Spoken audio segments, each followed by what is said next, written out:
ちょっと上すぎです。このぐらいです。はい、2025年の9月13日ですね。もう早速行きたいと思います。ちょっとレイニーです。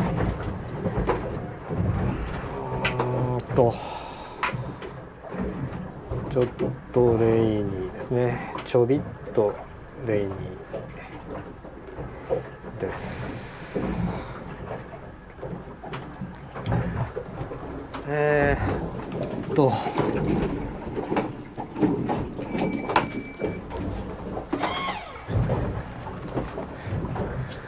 ジョイパッドの調子が悪いですね。多分錆びて悪いんだと思います。ラズベリーパイそのものに認識されてない状態です。走ってみましょうか。今日結構荒れてますね。風強いですね。こんな日もいいじゃないですか。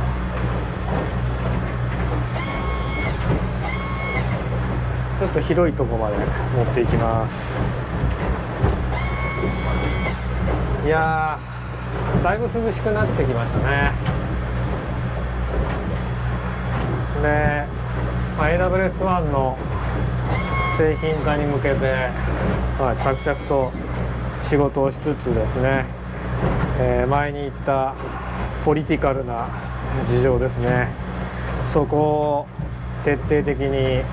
片付けていくっていう作業を淡々とやってます。淡々とですね。もうここまで来るとあれですね、怒りとかなんとかないですよね邪魔するものはもう徹底的に排除する、もう自動的にやります、そういうのは。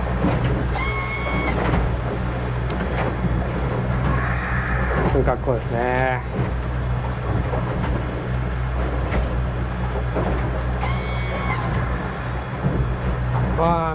邪魔をしたい人たち、邪魔をしたいというか食い込みたい人たちですよねそういう人たちが多数いらっしゃるわけなんですよ。でその時にもっと真正面から行けばいいのにって思うんですけど、なんかいろいろこう手の込んだ変なことをしないといけない人たちなんですよねプライドが高いんだと思うんですけどなんとしても松本をひざまずかせて従えなくてはいけないみたいなそういう人たちがいますけど、何回も言ってるんですけど、それは通用しないですよね。通用しないです。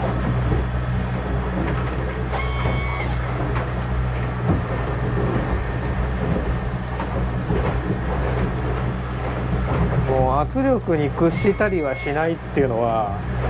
もうこの何年間かで分かってると思うんですけど何やっても通用してないっていうのが、そしてますます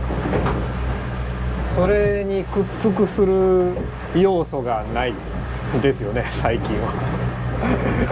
それに屈服しなければならない要素がないみたいな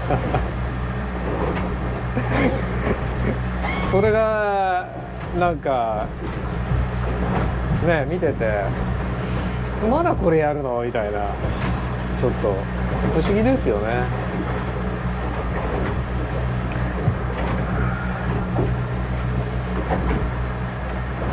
とても不思議です。この辺から行きましょうかね。はい、アウトサイドまでましょうね。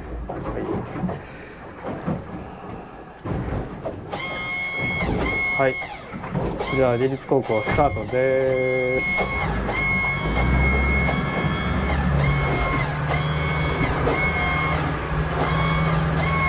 ねえ、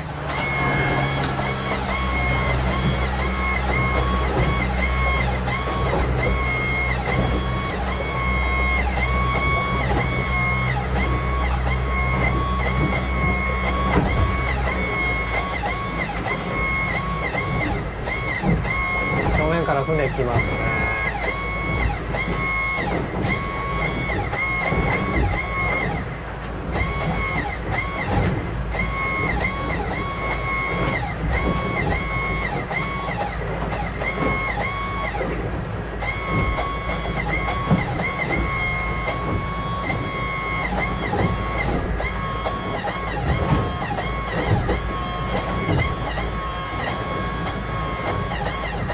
正面に船が一手浮いてるんですね。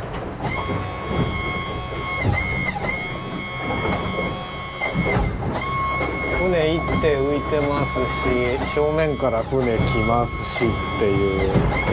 そういうちょっと微妙な状況です。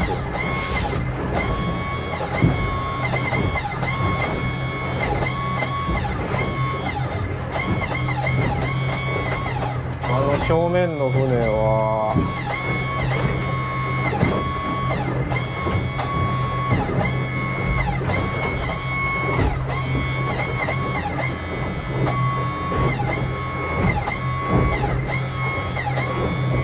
右に行くんですね。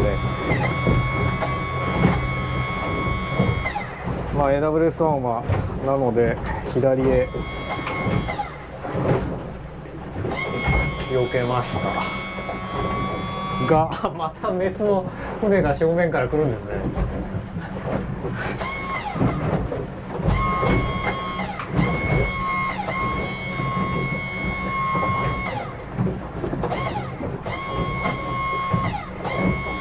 どうしようかっていう状態ですね。あの船ですね。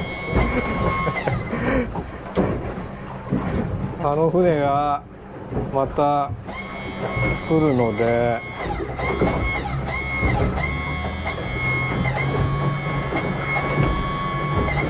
あの船は若干左向きに行きましたね。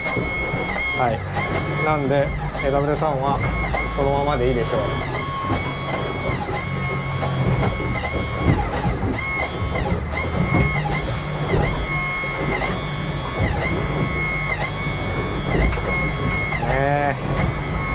今日は結構荒れてるんで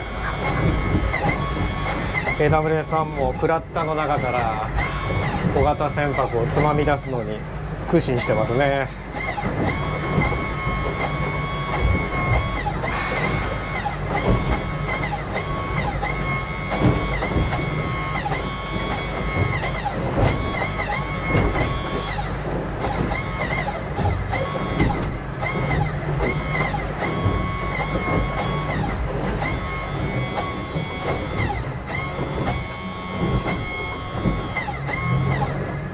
正面は遊漁船ですね。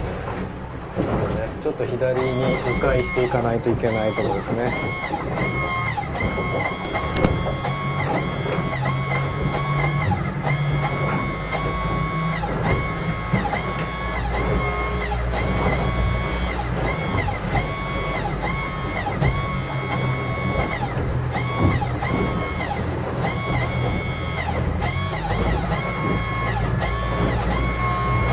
結構白波が立ってますね。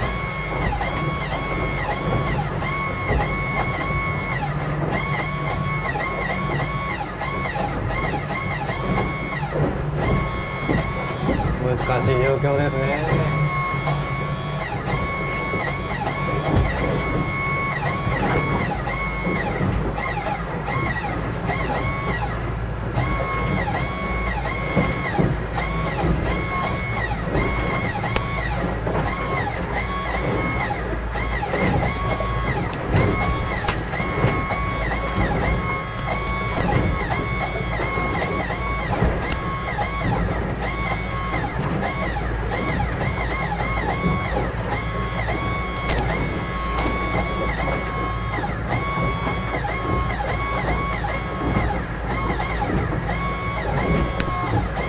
型船も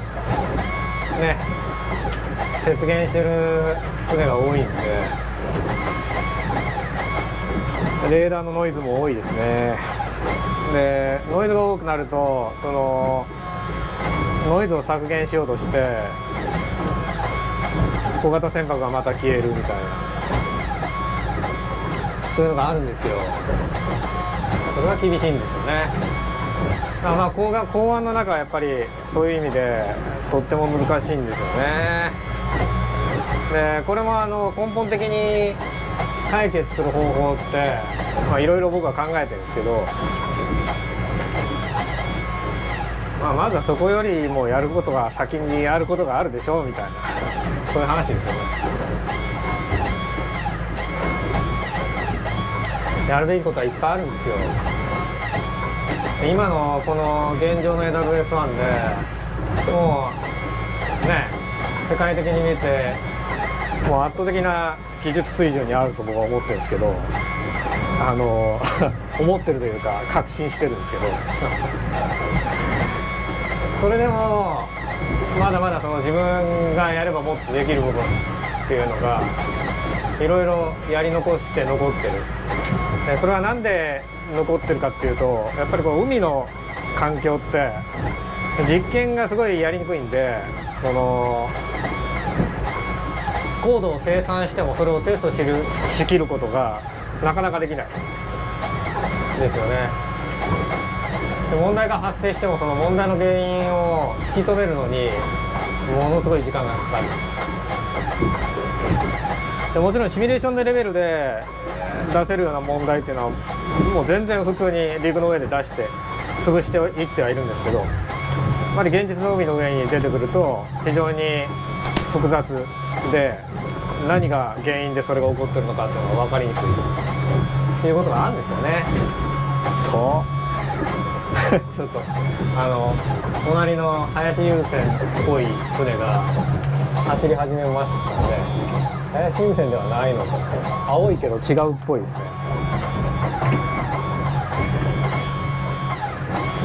AW さん止まらないといけないかもしれないですね。前を横切りますかね。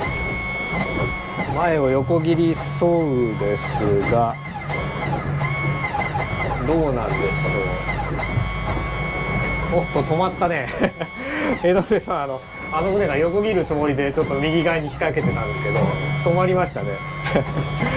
こういうのが難しいんですよ右側だから向こうの方が優先じゃないですか。で避けなきゃいけないのかなって思ったら止まる。で、人間側からするとあれ遊漁船なのでこの棚の要はこの深さが変わる線があるんですよねこの線の上でうろうろするんだろうっていう大体の気持ちは持ってるんですけど、それがAWS-1 にはまだないっていうところですよね。なんかそういうふうな細かい部分も含めるといろいろやるべきことってたくさんあって、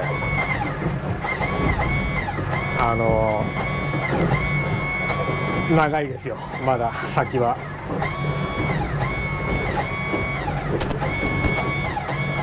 先は全然長いです。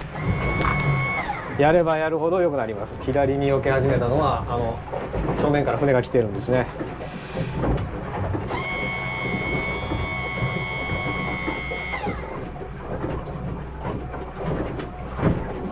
こっちに来るの？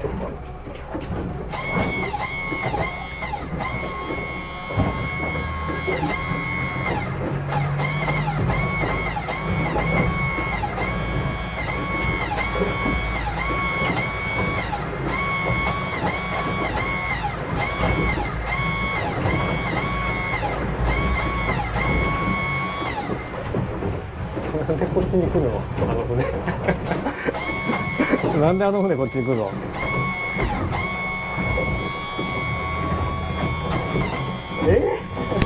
まだこっちに来るの？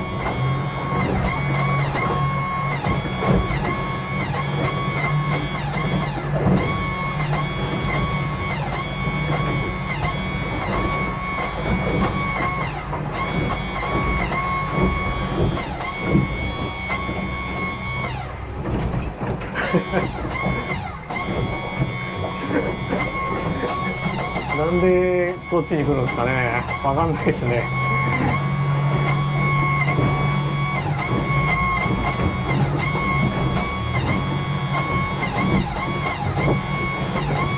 わかんないですね。だいたい向こう遊漁船がこっち側に進出してるんで、はいまあ AWS はなんとかやり過ごして離脱しましたね。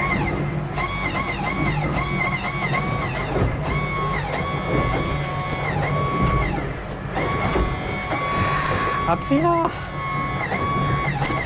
雨降ってるとこれが暑くて困るんですよね。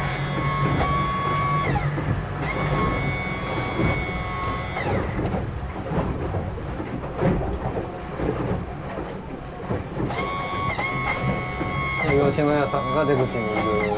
感じですかね。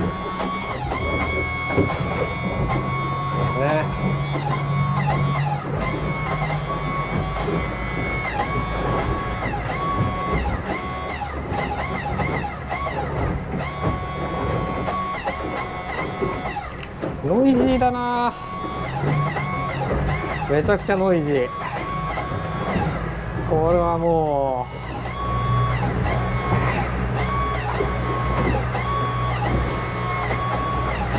う今ですね、あそこの大型船たちのサイドローブがすごいんですよ。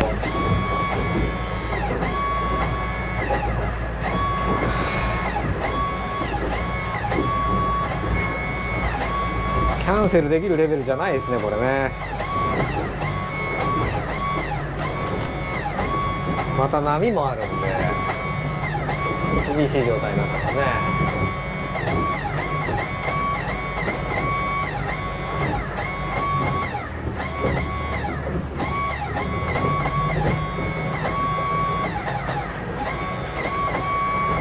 まあ前回のような袋小路モードはないですから、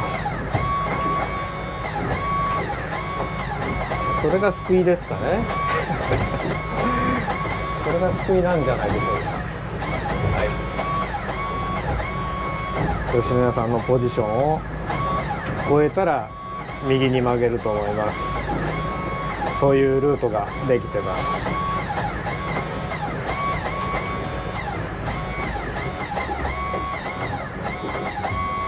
それはサイドローブやでサイドローブの影にいちいちビビってますね。はい、まあ、吉野家さんを超えたんで右舷にですね、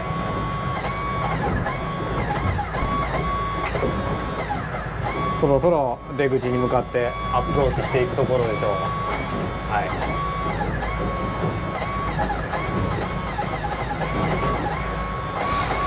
まあ AWS さんの仕事は非常にプレディクタブルですよね。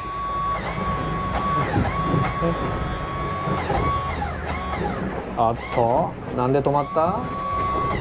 右後ろから船が来る？ああ、来ますね。さっきの青い遊漁船が後ろから岸壁沿いを走ってきますね。なんで AWS さんはちょっと左側に行きます。出口に近づこうとはしないですね、しばらく。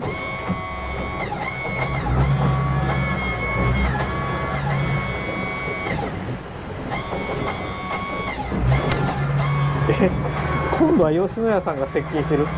どういうこと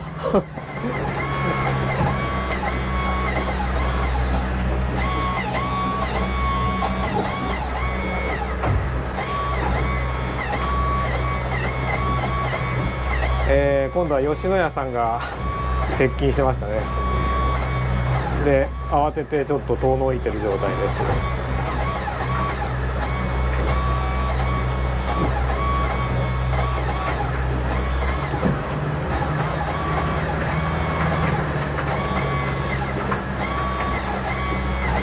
まあこれぐらい離れれば大丈夫じゃないでしょうか。それよりも右後ろから接近してくる最初の青い遊漁船ですよね。あれがあれが右サイドを抜けそうなんで AWS-1 はしばらくこの先まで行って待つんじゃないかと。左から船来た。プレジャーボートか。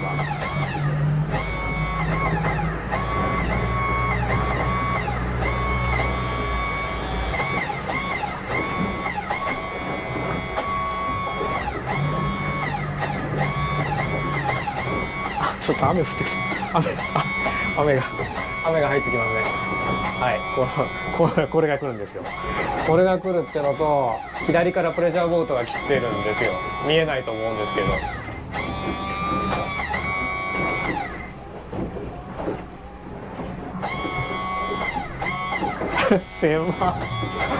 狭あれです、あれが来るんですよ。なんで左を行こうにも行けないし、右は遊漁船来るしみたいな。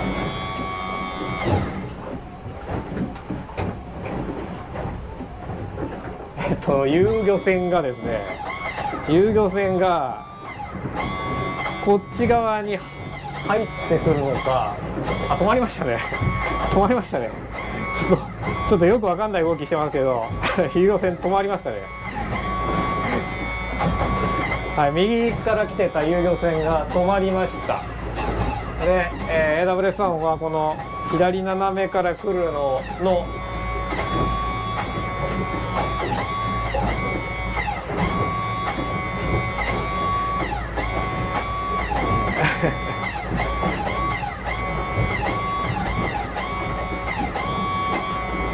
はい、もう右に行っていいんじゃないでしょうか。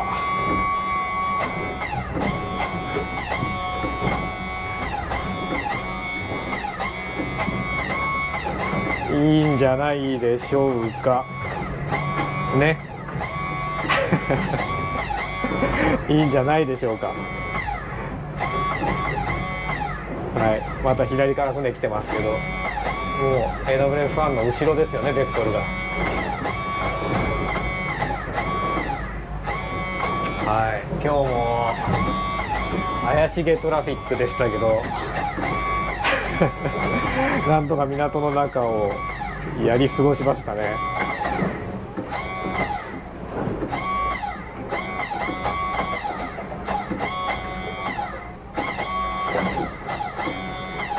何を躊躇してるの。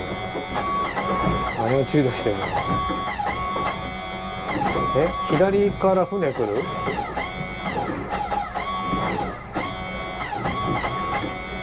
ああ、そういうことか。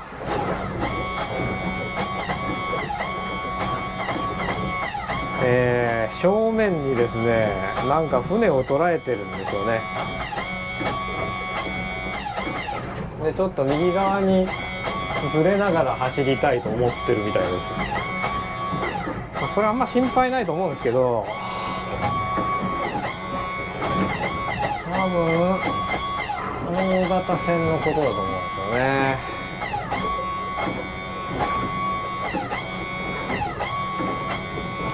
で、速度制限ゾーンなんでちょっとノロノロ走っちゃってますけど、もうちょいしたらスーッと走り始めると思いま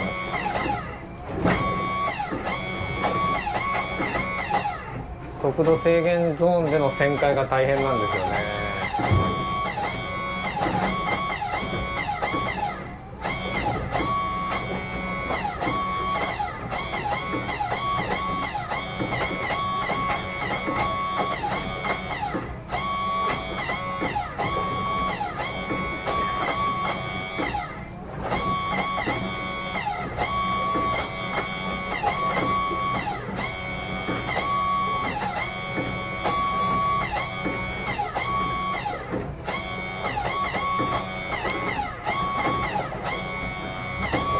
はい、速度制限ゾーンを抜けましたね。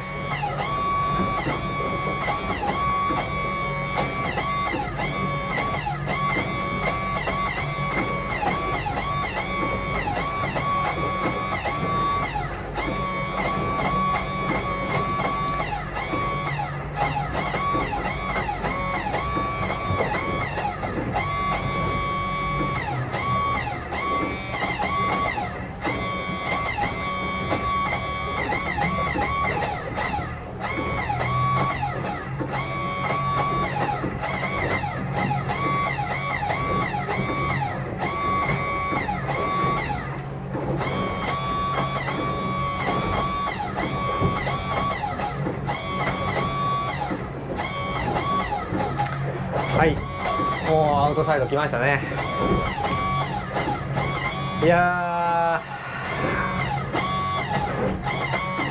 もう全然あれですね、普通ですよねあとはもうもっとスムーズにとか、もっと素早くとか、そういう部分ですよね。でそういう微調整をすればもっといけますよ、今でも。ただそこよりも先にやることあるでしょっていう話なんですよ。で全体のバランスが変わると、そこのチューニングがまた崩れてやり直すのにすごい時間かかるんで、こういうのもやる順番があるんですよね。やる順番があります。見栄を張って今そのスムーズに走ってるように見えるみたいなことにするために労力を使うっていうことをその都度やってると、時間がかかっただけで全然何も進まないみたいな格好になるんですよ。まだこのシステムは成長期なんで、そんな成長期の子供にビッタビタに採寸して服作ってもしょうがないでしょみたいなそういう感じですよね。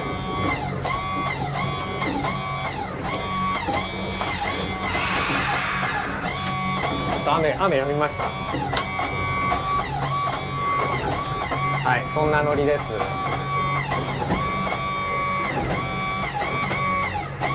前にね、船がいいんですよね。それでちょっと慎重な走り感が出てますけど、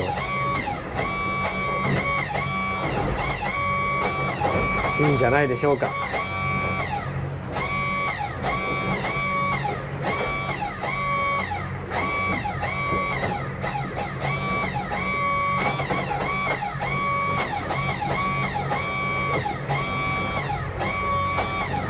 この正面に船を捉えてる時は外して走るか、あるいはゆっくり走るかっていう風になってるんですけど、それがさっきの出口みたいにちょっと右にずれるわけにはいかないところではまどろっこしいですよねそういうのが、今後ね安心感が出てきた時に解放されていって、よりスムーズに走れるようになるでしょうっていう、そういうところですね。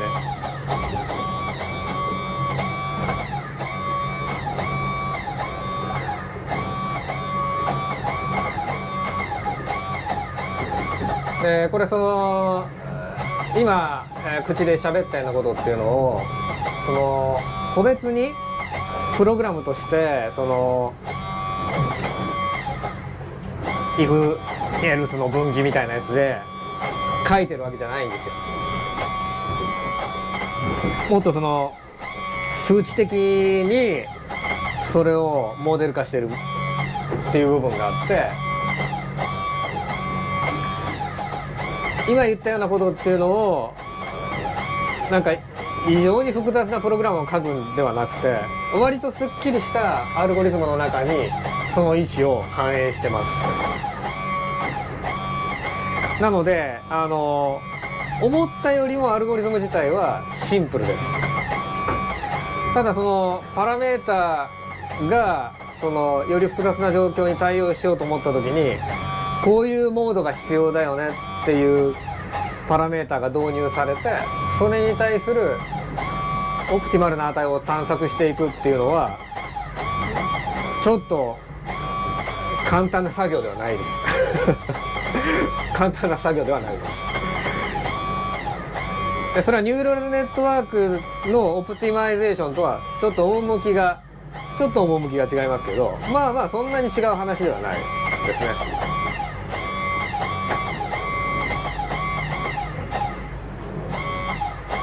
それは全体的なバランス、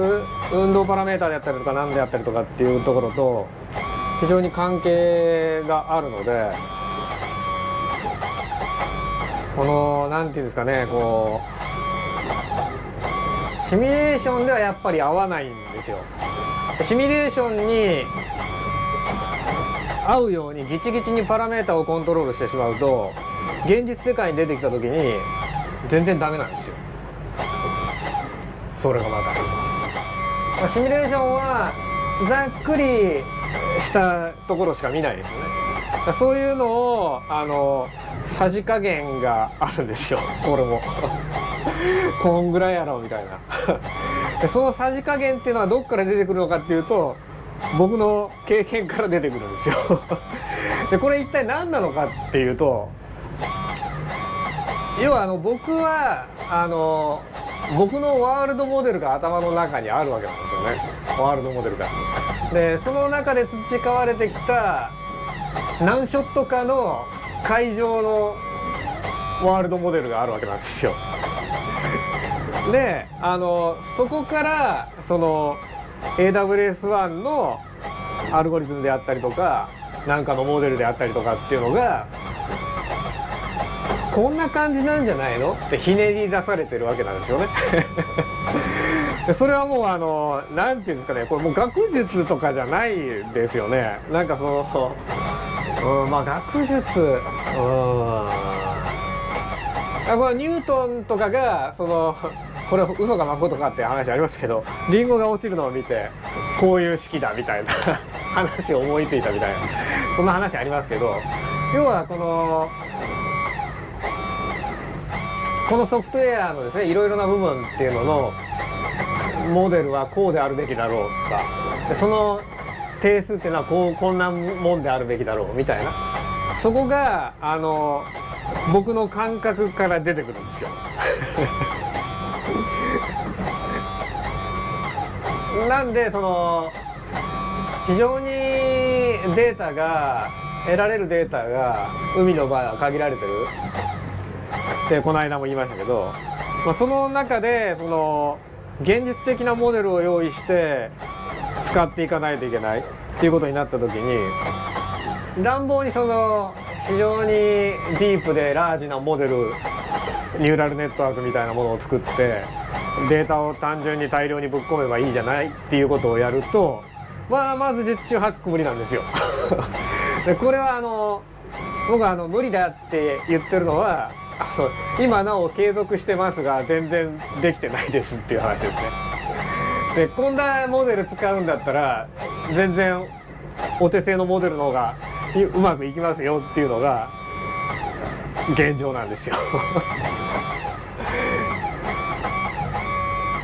でだからそこに近いニューラルネットワークのモデルを作って学習をさせれば、それなりにうまくいくんじゃないのっていうのはもちろんあるんですけど、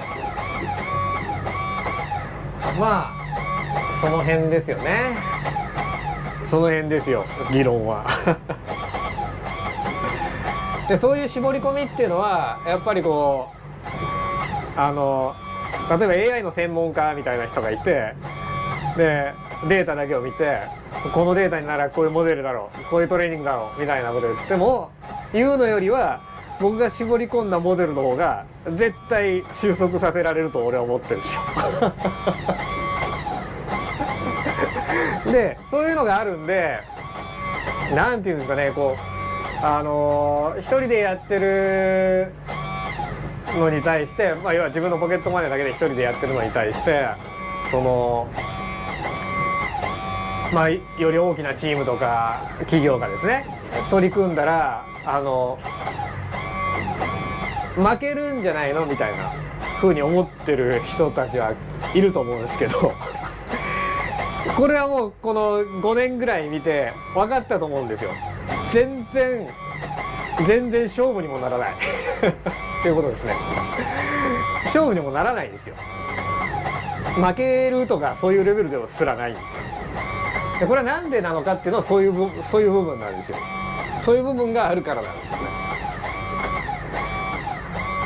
その数式とかアルゴリズムとかっていうそういうモデルが僕の経験からかなり絞り込まれて導き出されてきてる部分があるんですよね。その部分は普通の人にはひねり出せないだろうっていうのがあっていろんなプレッシャーをかけられたりしても、いや全然そんなんじゃ効かんすよみたいなそういう格好で突っぱねてきてるわけなんですよね。これはね超快感ですよもうなんかそのマウンティングしに来るのがわかるじゃないですか。でそこで屈服するだろうって思ってマウンティングしてきてる人たちに対して、あ、そうそう、これあれですよ、だが断るですよだが断るこれができるっていうのはすげえ快感なんですよねすげえ快感です。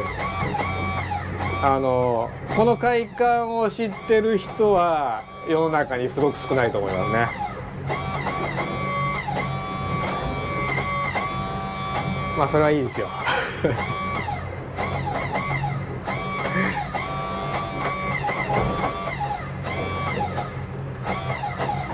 なんでまあこれそう簡単ではないんですよ本当に。どうあってもですね。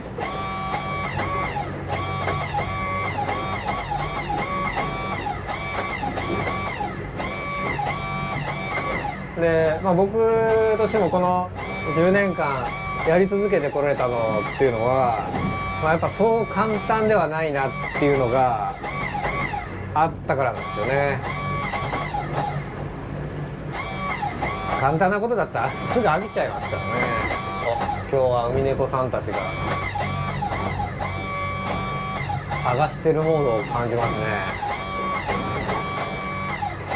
もう青物は入ってきてるでしょうね。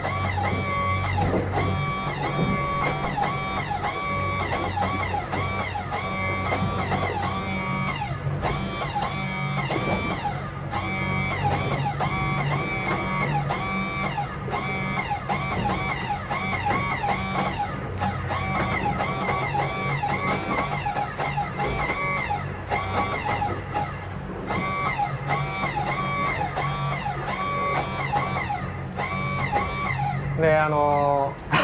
これねもう一つあるんですけど、まあ大体ですね、まあ3年ぐらい前とかってまあ、僕に対する批判っていうのは協調性が大事なんだ、チームワークが大事なんだみたいなのがほとんどだったんですよで、まあ、チームワークが大事、一人の才能とかそういうのがあってもダメで、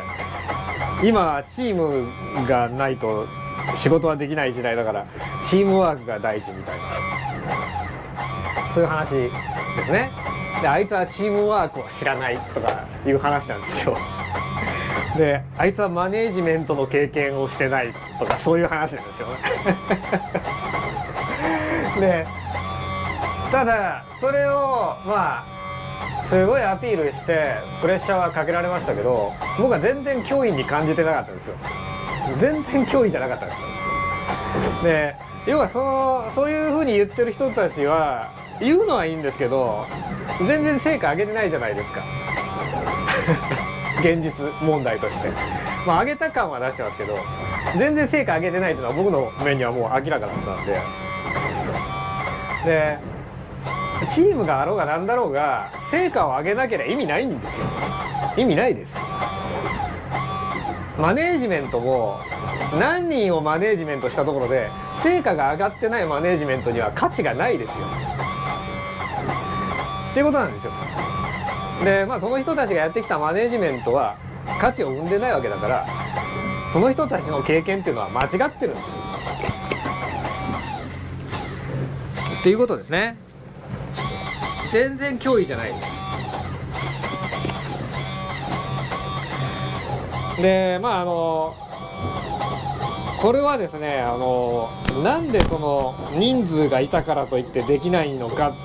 人数があるからできるわけではない、予算がたくさんあるからできるわけではないっていうところですね。世の中にはそういう種類の仕事っていくつもあるんですよ。で才能とかじゃなくて突出した能力とかじゃなくて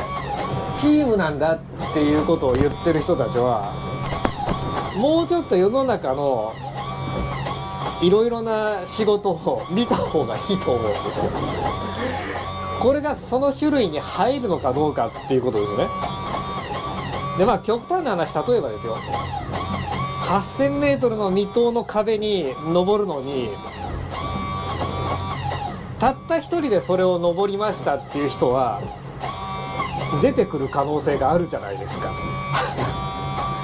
でも全然トレーニングしてない人が10人いようが100人いようが1000人いようが、その人たちが何億持ってようが登ることはできないですよね。そういう仕事ってあるんですよ。で僕はそこが設定できるところをターゲットに選びたかったんですよ、研究者としてですね。だから研究をするんだったらそういうこうなんていうんですかね、こうチームワークとか予算獲得とかそういうのってまあそういうのが本質的だっていうふうに、まあ、近代の研究者たちは教わってるじゃないですか。だからプレゼン能力とかなんかそういうことを言われるわけなんですけど、僕たちが憧れた研究者の世界っていうのはそうじゃなかったと思ってるんですよ。ほんの数人の場合によっては一人の人が世界の価値観を全く変えてしまうみたいな、そういうのを見たかったんですよね。だからこういうセッティングをしてこういうチャレンジをしてるっていうことなんですよ。で多くの人がわーっと群がってやり始めても単独で勝てるつもりでやってるみたいなそういう状態ですね。それをやりたかったですね。まあ結果やってしまったなっていうところがあるんですけど、これはね本当に超気持ちいいですよ。超気持ちいいです。でこの気持ちよさは他人に勝ったとかなんとかっていう話じゃなくて、多分人類に与えられた本質的な気持ちよさなんじゃないのかなって思ってるんですよ。冒険を成功させたっていうところですね。それが嬉しいですよね。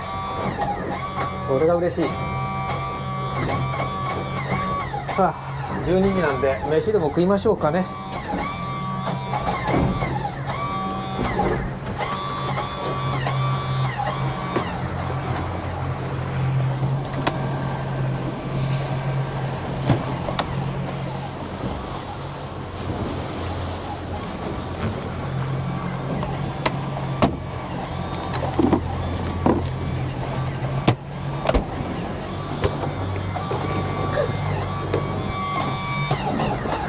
結構ローリングが激しくて大変ですね。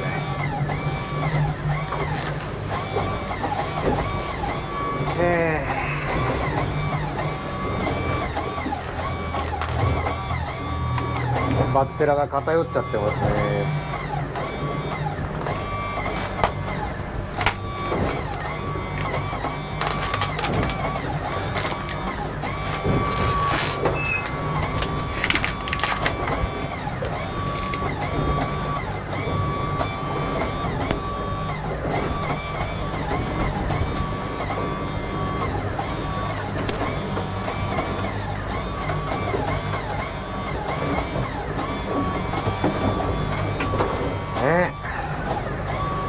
何億ドルもかけてやってる人たちもいてたった2000万でね、たった一人でやってここまで来たっていうこんなんあるって思うじゃないですか。あるんですよね。もう現代社会にこんなやり方があるのみたいな。うわわわ、雨が。これ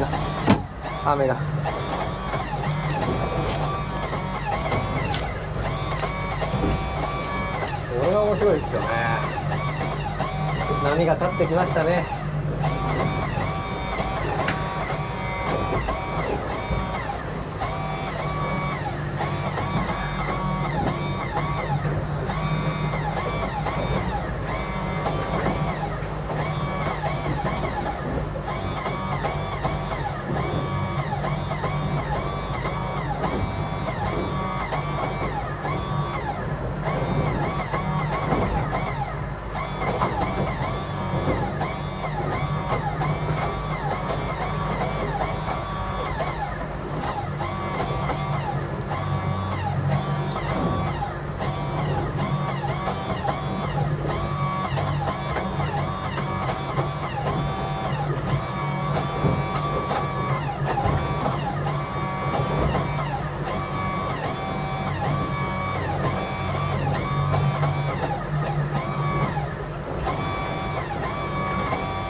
うん。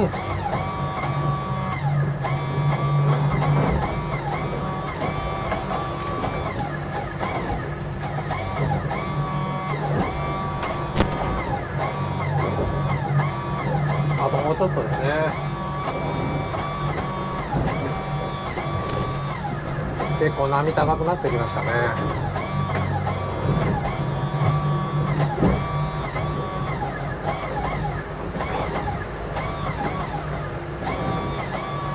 まあ大好物ですよね。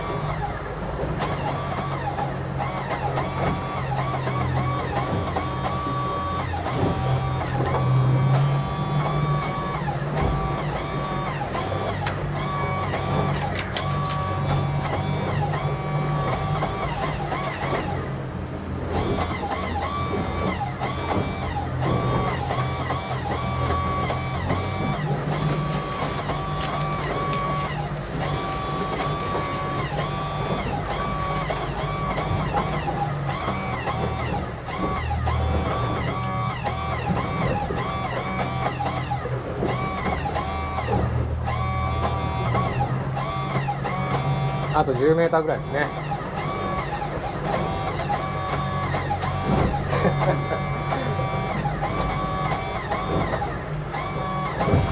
ちょっと斜め後ろから波が来てるのでコントロールが難しいですね。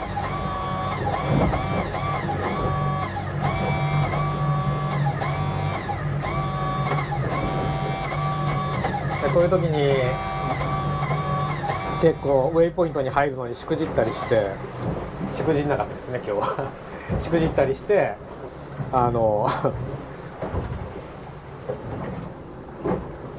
戻ってくるみたいな、そういう操船になることもあります。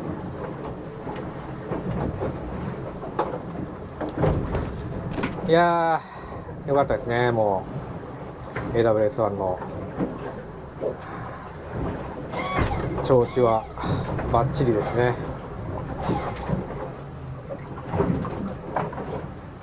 はい、ちょっと荒れそうですね今日は。どんな感じですかね。ウィンディーでも見ましょうか。ウィンディー、